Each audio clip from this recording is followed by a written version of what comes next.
আসসালামু আলাইকুম রহমতুল্লাহ বরকাত। গত প্রায় 7 মাস ধরে ইরান যুক্তরাষ্ট্র ইসরায়েল যুদ্ধে এখন নতুন করে আলোচনায় ওমান। ওমানকে নিয়ে কেন এত আলোচনা? যেমন ইরানের সবচেয়ে শক্তির জায়গা হরমুজ প্রণালী, আর এই হরমুজ প্রণালী যুক্তরাষ্ট্রের সবচেয়ে দুর্বলতম জায়গা। এই হরমুজ প্রণালীর সরু পথে উত্তর দিকে ইরান এবং দক্ষিণ দিকে ওমান। এটাই যুক্তরাষ্ট্রের সবচেয়ে বড় সমস্যা, যেহেতু হরমুজ প্রণালীর আশেপাশেই আছে ওমান। ওমান আসলে প্রথমে মনে হচ্ছিল যে তারা মধ্যস্থতা করতে চায় বা মধ্যস্থতা করতে এসে আলোচনা এসেছিল, কিন্তু বর্তমান সময়ে এসে ডোনাল্ড ট্রাম্পে কিন্তু ওমানকে বলছে যে ওমানকে মানচিত্র থেকে মুছে দেওয়া হবে। এর কারণ কি? কারণ ইরান থেকে বলা হয়েছে যে আমরা যেহেতু ওমান এবং ইরান যেহেতু পাশাপাশি হরমুজ প্রণালীর ক্ষেত্রে, তো সেহেতু আমরা একটি চুক্তিতে পৌঁছে গেছি এবং খুব শীঘ্রই সেটা ঘোষণা করা হবে। এই কথা বলার পর থেকে কিন্তু ডোনাল্ড ট্রাম্পের মাথা পুরোপুরি হট হয়ে গেছে। এই কারণে কিন্তু ডোনাল্ড ট্রাম্প বলতেছে যে ইরানের কারণে ওমানের কারণে ইরানের সাথে আমরা স্থায়ী চুক্তিতে পৌঁছাতে পারছি না। যেহেতু বারবারই কিন্তু ডোনাল্ড ট্রাম্প কিছুদিন পর পরই বলছে যে আমরা স্থায়ী চুক্তিতে পৌঁছে গেছি যুদ্ধ বন্ধ হওয়ার পথে, কিন্তু আসলে বাস্তব অর্থে সেগুলো আসলে কিছুই দেখা যাচ্ছে না। এগুলো আসলে মিডিয়ার মাধ্যমে এক ধরনের ভাওতাবাজি বা যুদ্ধকে পরিপূর্ণভাবে বন্ধ করার জন্য একটা কৌশল বলা যায়। এই কারণেই এখন ডোনাল্ড ট্রাম্প চিন্তা করতেছে, যেহেতু তারা ইরান থেকে বলা হচ্ছে, তেহরান থেকে বলা হচ্ছে যে ওমানের সাথে চুক্তিতে পৌঁছেছে, তাই ডোনাল্ড ট্রাম্প মনে করছে যে সেই চুক্তির জন্যই সম্ভবত ইরান স্থায়ীভাবে যুদ্ধ বন্ধে রাজি হচ্ছে না। এটার জন্য ডোনাল্ড ট্রাম্প দায়ী করছে ওমানকে। আবার ডোনাল্ড ট্রাম্প কিন্তু একটা স্ট্যাটাসে সরাসরি ফক্স যে চ্যানেলটা, সেটাতে স্টেটমেন্ট দেওয়ার সময় তিনি বলেছেন যে আমরা অতি শীঘ্রই এই হরমুজ প্রণালী দখল করে নিচ্ছে এবং হরমুজ প্রণালী যুক্তরাষ্ট্রের অধীন থাকবে, যুক্তরাষ্ট্রের নিয়ন্ত্রণে থাকবে এবং যুক্তরাষ্ট্রের মানচিত্রে যুক্ত হবে।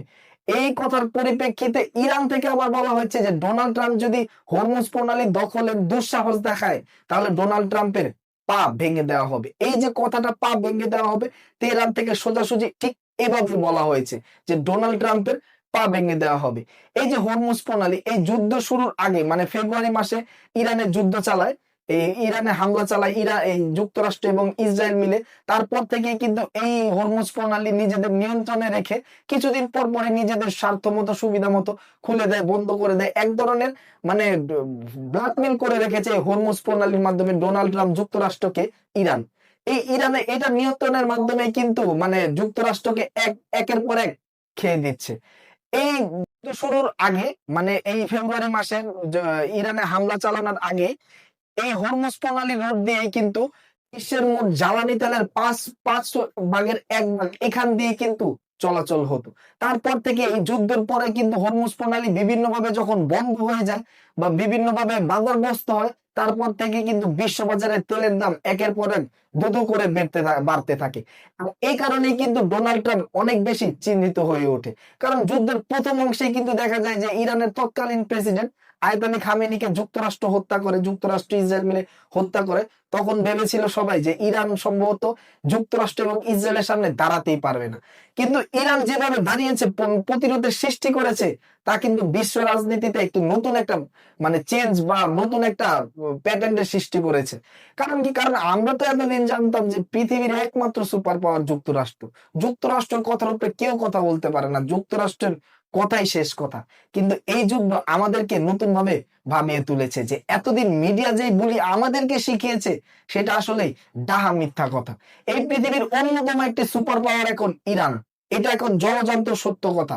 রাশিয়াকে আমরা সুপার পাওয়ার বলতে পারি, চীনকে বলতে পারি, কিংবা উত্তর কোরিয়াকে বলতে পারি, একমাত্র সুপার পাওয়ার যুক্তরাষ্ট্র। এই কথা এখন মিথ্যা এবং মিথ্যা এবং মিথ্যা, এটা এখন দিনের আলোর মতো পরিষ্কার হয়ে উঠেছে। আর এই যুদ্ধ বন্ধের কথা ডোনাল্ড ট্রাম্প বারবার কেন বলছে? কারণ এই যুদ্ধ কিন্তু যুক্তরাষ্ট্রের নিজেদের বিপদ নিজেরাই ডেকে আনছে। তাই ডোনাল্ড ট্রাম্প বুঝতে পেরেছে যে এই যুদ্ধটা যতদিন চলমান থাকবে, ততদিন আমাদের দেশেরই বিপদ, আমাদেরই বিপদ। তাই যুদ্ধটা যত তাড়াতাড়ি বন্ধ হওয়ার দরকার, তত তাড়াতাড়ি বন্ধ করা হোক। এই কারণেই কিন্তু বারবার তাই সে স্থায়ী যুদ্ধ বন্ধের কিন্তু চুক্তিতে যেতে চাচ্ছে। সাময়িক বন্ধ না, একবার স্থায়ী বন্ধ। যেভাবে যুদ্ধের আগে যেভাবে হরমুজ প্রণালী দিয়ে তেল আনা নেওয়া হতো, সে চাচ্ছে আবার আগের মতো সেটাই হোক।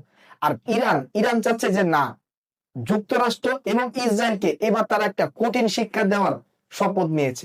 আজকের ভিডিও এই পর্যন্তই। ফি আমানিল্লাহ। আল্লাহ হায়াতে বাঁচিয়ে রাখলে ইনশাল্লাহ আবারও দেখা হবে, কথা হবে। আসসালামু আলাইকুম ওয়া রাহমাতুল্লাহি ওয়া বারাকাতুহু।